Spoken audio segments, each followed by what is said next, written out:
For today, our chapter is LPP, graphic method.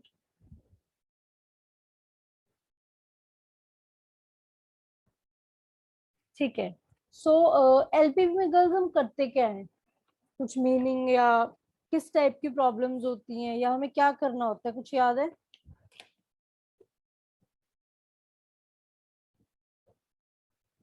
Okay. So LPP में basically ना हमारे पास क्या होता है, एक ऑब्जेक्टिव फंक्शन होता है. क्या होता है? एक हमारे पास होता है ऑब्जेक्टिव फंक्शन. ऑब्जेक्टिव फंक्शन होता है जो हमें क्वेश्चन में चीज अचीव करनी, लाइक या तो वो मैक्सिमाइजेशन का होगा, अगर लाइक प्रॉफिट दिया हुआ है या आउटपुट दिया हुआ है तो वो मैक्सिमाइजेशन का होगा. एंड अगर कॉस्ट दी हुई है या इस तरीके का डाटा कुछ दिया हुआ है, टाइम दिया हुआ है, वट, तो वो हमारा मिनिमाइजेशन ऑब्जेक्टिव होगा. सो हमारे पास टू ऑब्जेक्टिव्स होंगे, इधर मैक्सिमाइजेशन और मिनिमाइजेशन. देन इसमें और क्या होता है, कंस्ट्रेंट्स होते हैं कुछ, राइट? कंस्ट्रेंट्स होते हैं ना एलपीपी में. कंस्ट्रेंट्स का मतलब क्या होता है कि लाइक कुछ हमारे पास ना लिमिटेशंस होती हैं. लाइक जैसे कि सपोज कि मेरी लिमिटेशन है कि मेरी जो मशीन है वो 5 घंटे ही काम कर सकती है, ठीक है, या कह लो पूरे हफ्ते में 40 आवर्स ही वर्क कर सकती है वो. तो ये मेरा कंस्ट्रेंट हो गया, राइट, कि मेरी जो मशीन है वो 40 आवर्स से ज्यादा काम नहीं कर सकती.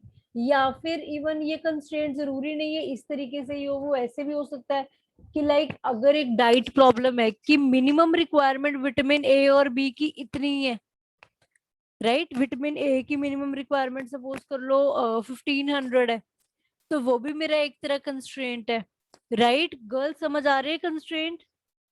इसमें एक यस थोड़ी मैम. लिमिट टाइप लग जाती है कि मैक्सिमम आपके पास इतना है या मिनिमम आपके पास इतना होना चाहिए. सो इस तरीके के कुछ कंस्ट्रेंट्स होते हैं, राइट? ओके. सो अब मुझे एक बात बताओ कि एलपीपी में जो हमारा x1 और x2 एंड में निकलता होता है, क्या वो नेगेटिव हो सकता है?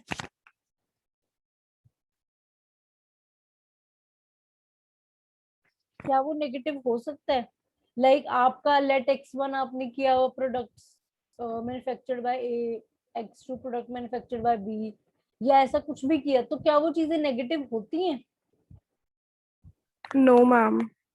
सो एलपीवी में हमेशा आपका एक जो है नॉन नेगेटिविटी का कंस्ट्रेंट रहेगा कि आपका x1 x2 जो आपको याद होगा जब आप एलपीपी करते हो तो आप हमेशा ना ये एक डालते ही होते हो, x1 x2 ग्रेटर देन 0, ये ना भी दिया हो मतलब तब भी आप इस तरीके से ना जो है क्वेश्चन में हम डाल देते हैं, राइट? याद है कुछ?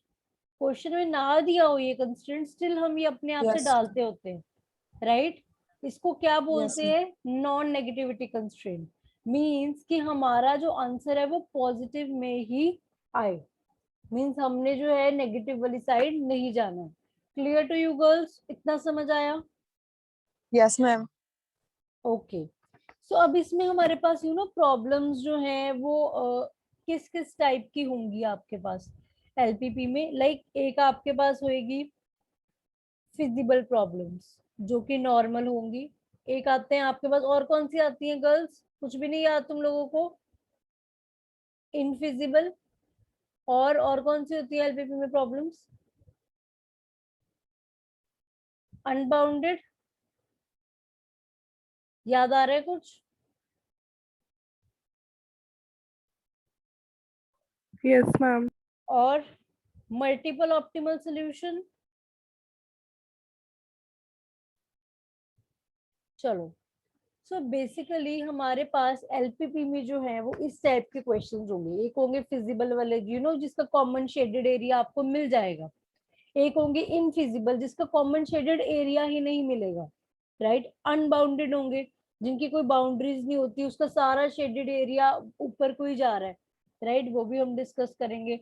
एक होते हैं मल्टीपल ऑप्टिमल सोल्यूशन, मीन जिसमें एक से ज्यादा आंसर्स आ रहे हैं, ठीक है?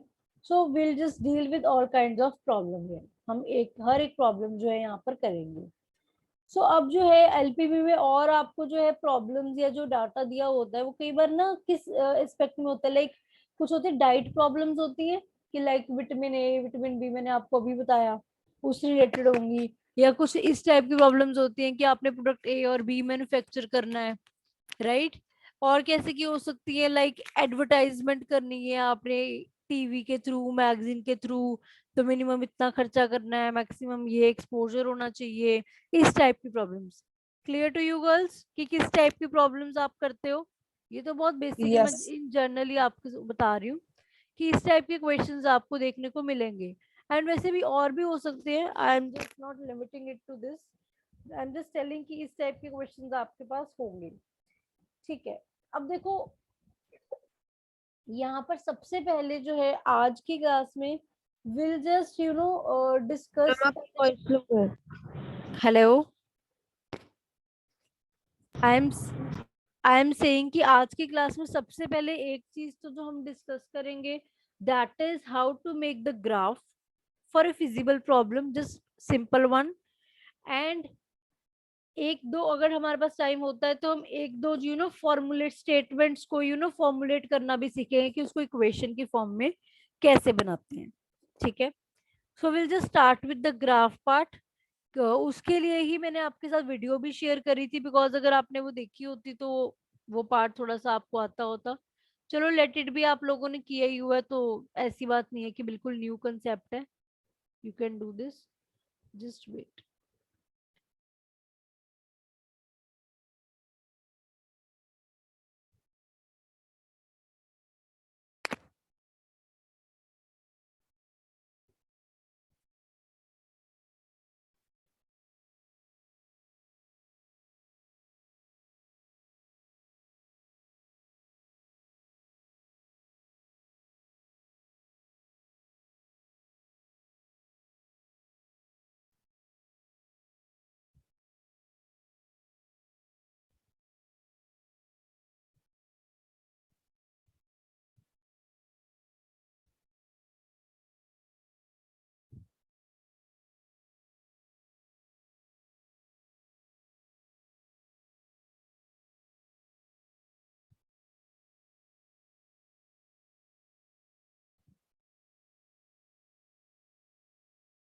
Girl, screen is visible to you?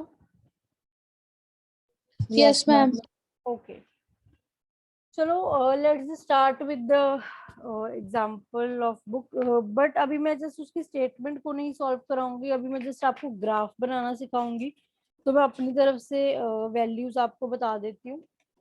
So suppose we have these values, maximise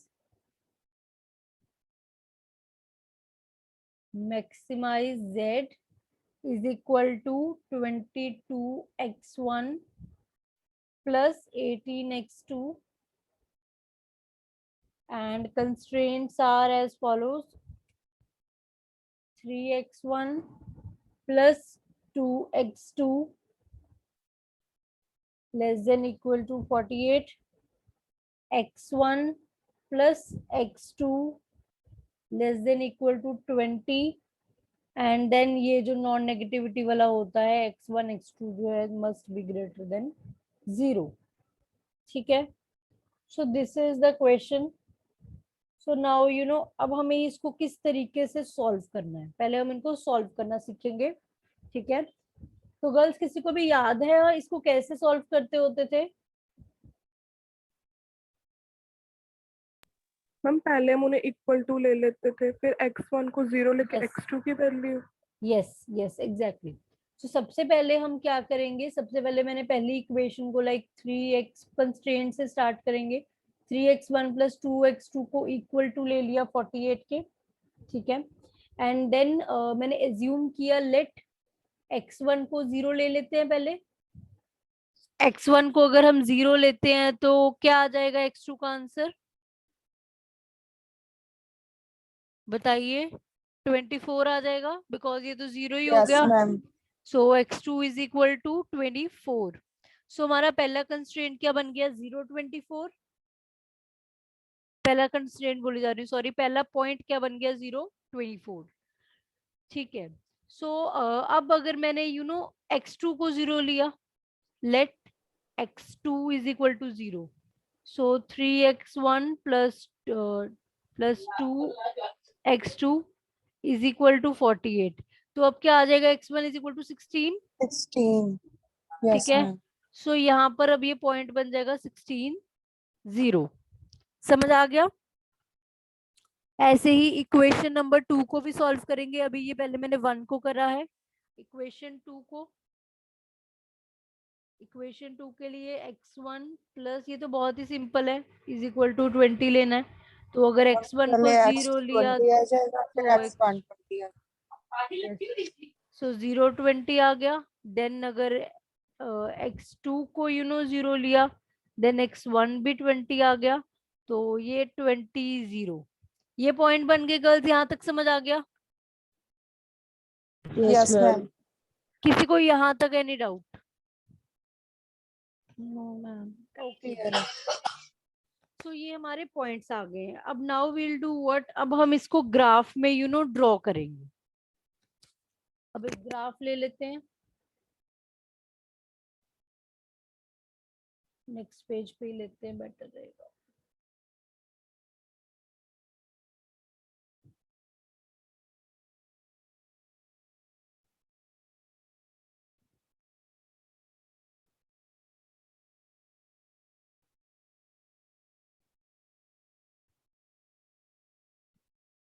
चलो. सो यस, अब हमारी वैल्यूज की रेंज के हिसाब से हम प्लॉटिंग करेंगे. अब आप देखो 2 का गैप आई थिंक इसमें चल जाएगा, राइट? मैक्सिमम 24 तक जाना है Yes. हमने. ठीक है. सो उस हिसाब से आप लोग स्केल से बनाओगे एंड ग्राफ पेपर पे बनाओगे तो आपकी एक्यूरेसी ज्यादा आएगी ऑफ कोर्स. चलो. So let's just take 2 gap यहाँ पर लेते हैं. 2 4 6. मैम 5 का ले ले, बेटर नहीं है? 4 में बन जाएगा मैम. 16 और 24 तो 1 पॉइंट नीचे और 1 पॉइंट ऊपर आ जाएगा. नहीं वो तो ठीक है. हाँ वो थोड़ा सा ऊपर नीचे हो जाएगा, वो भी देख सकते हैं. बट आई थिंक ज्यादा डिटेल में कवर करोगे तो ज्यादा बेटर रहेगा. बाकी आप देख लो जैसे आपको सही लगता है. आंसर तो आई थिंक उसमें भी आ ही जाएगा.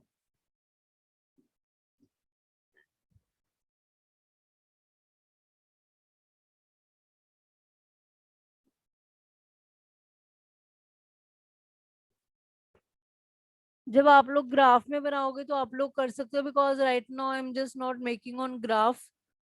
तो फिर मुझे थोड़ा एग्जैक्ट वैल्यूज ही उठानी पड़ेंगी.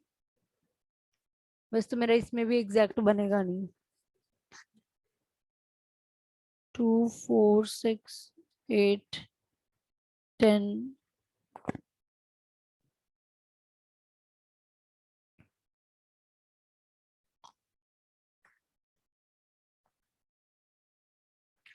नीचे तो हमें 24 तक चाहिए भी नहीं है ना, तो यहाँ तक चल जाएगा ना. चलो. सो ये हमारी अब एक्स एक्सिस और वाई एक्सिस हो गई, या आप इसको x1 x2 जैसे भी लेना चाहते हैं ले सकते हैं. नाउ जस्ट बताइए कौन कौन से पॉइंट्स आए थे हमारे पास ऊपर? हाँ जी. 0 and 24. 0 24 मतलब एक्स एक्सिस पे 0 एंड वाई एक्सिस पे 24. सो पॉइंट हो गया this one. Next 16 and 0. So x axis पे 16 and y axis पे 0. So means this point, right?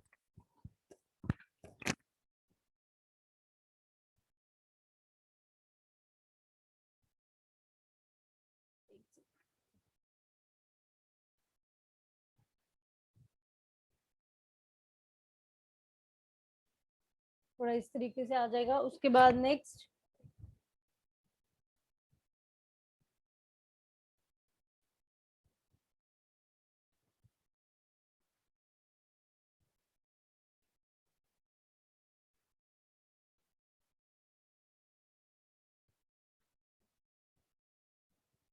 Yes. Next बोलिए गर्ल्स.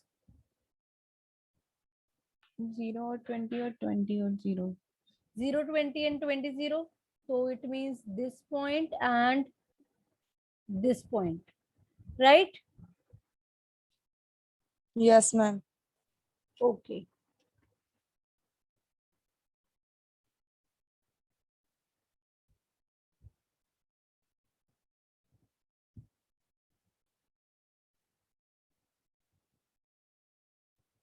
चलो, सो इस तरीके से आपकी ये 2 लाइंस बन गई हैं।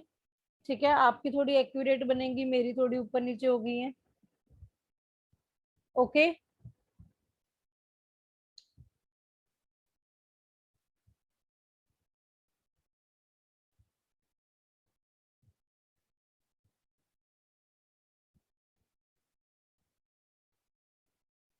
चलो ठीक है। ओके, सो अब मुझे बताइए इसके नेक्स्ट स्टेप क्या होगा। इसके नेक्स्ट स्टेप हम क्या करते होते हैं, जैसे आपकी 2 इक्वेशंस थी, आपने दोनों को प्लॉट कर दिया। अब हम ये देखते हैं ना उनको कॉमन शेडेड एरिया, या वो कैसे देखते हैं। उसके लिए सबसे पहली चीज आपको पहले तो ये देखना है ना कि जो शेडिंग हो रही है वो इस तरफ इस तरफ हो रही है या उस तरफ हो रही है, राइट। हाँ जी गर्ल्स, कॉमन शेडेड एरिया देखने से पहले पहले हमें ये चेक करना होता है ना कि शेडेड किस तरफ हो रही है। अब उसके लिए मैं आपको एक ट्रिक बताती हूँ, if you don't know, may be आपको पता भी हो। तो क्या कर सकते हैं हम लोग, if in order to check कि हमारी शेडिंग कौन सी साइड पर हो रही है, तो आप ना जो भी हमारी इक्वेशंस होती हैं, लाइक अगर मैं ये ओरिजिनल इक्वेशंस, ये मेरी 2 ओरिजिनल इक्वेशंस थी कंस्ट्रेंट्स की, राइट। अब मैं ना इन दोनों इक्वेशंस में ना 0 0 मीन्स की जो ओरिजिन होता है उसको पुट करके देखती हूँ। ये आती है गर्ल्स, किसी को ये ट्रिक आती है? No ma'am. मैम रिपीट करना। ओके, मैं अभी बताती हूँ, ये मैं करके दिखा रही हूँ आपको। जो आपके ओरिजिनल कंस्ट्रेंट्स होते हैं, हमने उसमें ही, ये आपको किसी वीडियो वगैरह में भी शायद नहीं मिलेगी, ये मैं आपको बता देती हूँ कैसे होता है। पहले तो मुझे कंस्ट्रेंट्स बोलना गर्ल्स, जो थे ओरिजिनल हमारे पास। 3x1 + 2x2 था। Yes ma'am. 3x1 + 2x2 इस तरीके से दिया हुआ था, राइट। अब और दूसरी इक्वेशन क्या थी, x1 + x2 less than this. यही 2 हमारे कंस्ट्रेंट्स है। अब ना मैं क्या करूंगी, इसमें ना एक पॉइंट पुट 0 0। आपको पता है 0 0 कहां पर होता है, ओरिजिन होता है ग्राफ का, राइट। Yes ma'am. तो अब मैं ना दोनों इक्वेशंस में 0 0 को पुट करूंगी। इसमें पुट करना जरा, तो ये क्या बन जाएगा, 3 0 + 2 0 दिस, और इसमें पुट करना 0 + 0 दिस। अब मुझे बताओ कि क्या ये ट्रू 3 × 0 क्या हो गया, 0 ही हो गया। 2 × 0 भी क्या हो गया, 0 ही हो गया। जीरो। तो मतलब मेरी ये बन गई, और इधर क्या बन गया, दिस। यहां तक समझ आया? अब मुझे बताओ कि क्या ये चीज ट्रू है या ये फॉल्स है। 48 बड़ा होता है 0 से कि नहीं होता? ट्रू है। ट्रू है, यहाँ पर भी ट्रू है। Yes ma'am. तो जब हमारा आंसर ट्रू आता है ना इनको पुट करके, सो इसका मतलब हमारी जो शेडिंग है वो ओरिजिन, क्योंकि मैंने ये 0 0 क्या लिया था, ओरिजिन लिया था, ओरिजिन के टुवर्ड्स होगी। समझ आई? इसमें भी ट्रू आ रहा है तो इसकी भी शेडिंग ओरिजिन के टुवर्ड्स होगी, ये वाली इक्वेशन की भी। इसमें भी ट्रू आ रहा है तो इसकी भी शेडिंग जो है ओरिजिन के टुवर्ड्स होगी। अब आप लोग चाहे इन इक्वेशन के ऊपर ना वो इक्वेशंस लिख लो चाहे, ताकि आपको कंफ्यूजन ना हो कौन सी वाली क्या है। सो हमारी दिस वन जो है ये हमारी x1 + x2 जो इज इक्वल टू 20 वाली है। एंड जो ये वाली है ये हमारी क्या था, 3x1 3x1 + 2x2 is equal to 48। ये हमारे 2 इक्वेशंस है। अब दोनों की शेडिंग ओरिजिन के टुवर्ड्स होनी है, इसकी भी शेडिंग ओरिजिन के टुवर्ड्स हो रही है और इसकी भी। कॉमन शेडेड एरिया बता सकते हो गर्ल्स? मैं एक बार ड्रॉ कर देती हूँ, मुझे बता देना कि ठीक आ रहा है या गलत आ रहा है।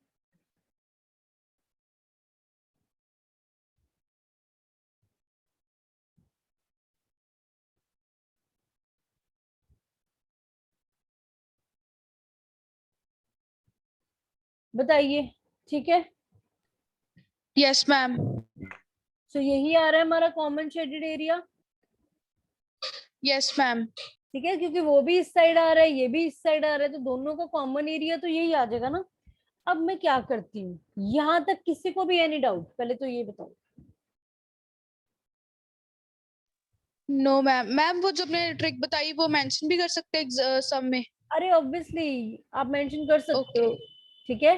आप Okay, ma'am. प्रॉपरली हाँ ऐसे जी, बता सकते हो कि मैंने इसको ओरिजिन पुट करके ये किया है, ठीक है, to see whether Okay, ma'am. हमारा जो शेडेड एरिया किस साइड को आ रहा है। तो आपने इसमें ओरिजिन पुट कर दिया तो ट्रू आ रहा है। यहाँ पर एक लाइन लिख देना ना, सिंस जो है इट इज ट्रू, देन जो है shading will be towards the origin, ऐसे लिख देना। Okay, ma'am. Since the answer is true, so the shading will be towards the origin. So this was it. So यहाँ तक आपको आई थिंक क्लियर है, shaded area आ गए। Then after that अब हम क्या करेंगे, अब हम आपको याद है गर्ल्स कॉर्नर पॉइंट्स लिखते होते हैं, कॉर्नर पॉइंट्स। अब कॉर्नर पॉइंट्स देखो जरा, इसके सबसे पहले एक इन सबको नेम दे देते हैं, ठीक है, कॉर्नर पॉइंट्स को। ये तो चलो 0 ही है, इसको तो चाहे ओरिजिन को ना ही नेम दे, इसको ओ ही रहने दे। यहाँ पर मैंने नेम दे दिया ए, फिर ये जो कॉर्नर पॉइंट है इसको बी, ये भी एक कॉर्नर पॉइंट है, इसको सी, ठीक है। आप चाहे इसको वो बोल्ड करना चाहते हो, सॉरी बोल्ड करना चाहते हो तो वो भी कर सकते हो, चलो छोड़ो। समझ आई मेरी बात? Yes, ma'am. ठीक है, अब ये जो कॉर्नर पॉइंट्स है इनको मैं एक बार उतार लूं, क्या क्या आ गए आपके कॉर्नर पॉइंट्स। सो कॉर्नर पॉइंट्स आगे एक ओ मतलब ओरिजिन, एक हमारा ए, एक हमारा बी, एक हमारा C, C point, this B point, this Yes, A ma'am. Point, ठीक है, And 0. एंड 0। अब इन सबको इनके जो पॉइंट्स थे वो भी एक बार लिख लेते हैं सामने। 0 मतलब ओरिजिन का तो पॉइंट 0 0 ही होता है। ए का पॉइंट क्या है 16 0। 0. Yes, ma'am. अच्छा, बी का पॉइंट अभी हमें पता नहीं है, सी का पॉइंट क्या है 0 20. 0 20, तो यहाँ तक आपको पता है। अब लेकिन ये पॉइंट मुझे नहीं पता, ये मुझे ऐसे कैसे पता लगेगा? इसके लिए एक ट्रिक ये है कि आप दोनों इक्वेशंस को सॉल्व कर लीजिए, राइट? किया होगा ये भी आपने पॉइंट। Yes, ma'am. तो दोनों इक्वेशंस को एक बार एलिमिनेशन या सब्स्टिट्यूशन, जौन सा मेथड आपको ठीक लगता है, जैसे एलिमिनेशन से मैं करके दिखा देती हूँ, इज इक्वल टू 48 एंड दूसरा आपका आया x1 plus x2 is equal to 20। अब हम इसको क्या करेंगे, दोनों को, इसको भी मैं 2 से मल्टीप्लाई कर दूं या 3 से कर दूं, जैसे भी है। तो अगर मैं दोनों को 2 से मल्टीप्लाई करती हूँ पूरी इक्वेशन को, तो इट विल बी लाइक, आपका सॉल्व कर लोगे ना गर्ल्स? देखिए मैं सॉल्व करके दिखाऊं, Yes, ma'am. राइट? हो जाएगा एलिमिनेशन से आपका ये सॉल्व। इफ यू वांट मैं कर Yes, देती हूँ। ma'am. Okay, ma'am. हो जाएगा पक्का? कोई है Yes, जिसको ma'am. लगता है कि मैं एक यस बार मैम करके हो दिखा? जाएगा। ठीक है, चलो ये एलिमिनेशन से दोनों को सॉल्व करके, तो आपका ये पॉइंट क्या आ जाएगा, आपका सॉल्व करके गर्ल्स ये पॉइंट आ जाएगा 8 12, ठीक है। इसको सॉल्व कर लेना, 8 12 आपका पॉइंट आ जाएगा। सो यहाँ तक आ गया। अब आपने क्या करना है, अब अब लास्ट में जो हमें और क्वेश्चन में ऑब्जेक्टिव दिया होता है, मैक्सिमाइज जेड या वट उसको लिखेंगे। अब जेड इज इक्वल टू क्या था 22x1 प्लस 18x2। अब उसमें पुट करते रहो, x1 को 0 एंड x2 को भी 0, तो ये तो 0 ही आ गया। देन x1 को 16 पुट करो एंड x2 को 0 पुट करो, तो सॉल्व करके आपका ये आ जाएगा 352। देन x1 को 8 पुट करो, 22 इंटू 8 प्लस 18 इंटू 12, तो ये 392 आ जाएगा। एंड देन लास्ट में आपका 360 आ जाएगा। ठीक है गर्ल्स, यहाँ तक समझ आ गया? Yes, ma'am. मैंने बस उस इक्वेशन में ये कोऑर्डिनेट्स को पुट किया है। तो अब मेरा क्योंकि ऑब्जेक्टिव क्या था, मैक्सिमाइज था, तो मुझे आंसर क्या चाहिए, सबसे मैक्सिमम। सबसे मैक्सिमम ma'am. क्या आ रहा है 392. 392। तो इसका मतलब मेरा x1 और x2 का आंसर क्या आ गया 8 और 10. 8 एंड 12, एंड मेरा जो मैक्सिमाइज z का आंसर है वो आया है 392। So this is your answer. Yes, ma'am. Clear everyone? हाँ Yes, जी ma'am. गर्ल्स, क्लियर है ना? सो ये इक्वेशन बस आप इसको एलिमिनेशन से सॉल्व करके देन आपके ये कोऑर्डिनेट्स निकल आएंगे, एंड देन लास्ट में तो आपको पता ही है कि आपने जस्ट इन कॉर्नर पॉइंट्स को लिखकर अपनी मैक्सिमम वैल्यू, या अगर मिनिमम ऑब्जेक्टिव होता तो सबसे मिनिमम उठा लेते, उसको उठाना होता है। ठीक है, क्लियर है?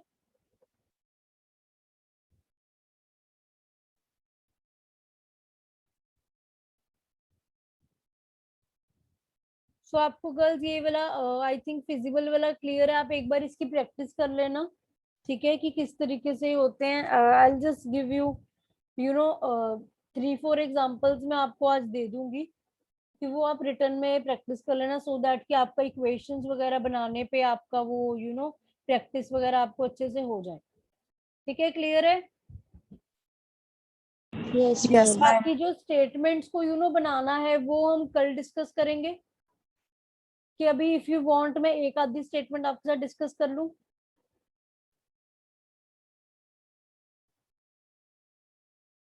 बोलो।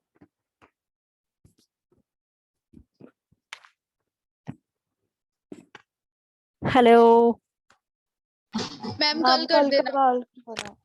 ओके, चलो कल डिस्कस करेंगे स्टेटमेंट्स कैसे बनानी है। आज के लिए ग्राफ वाला पार्ट क्लियर है?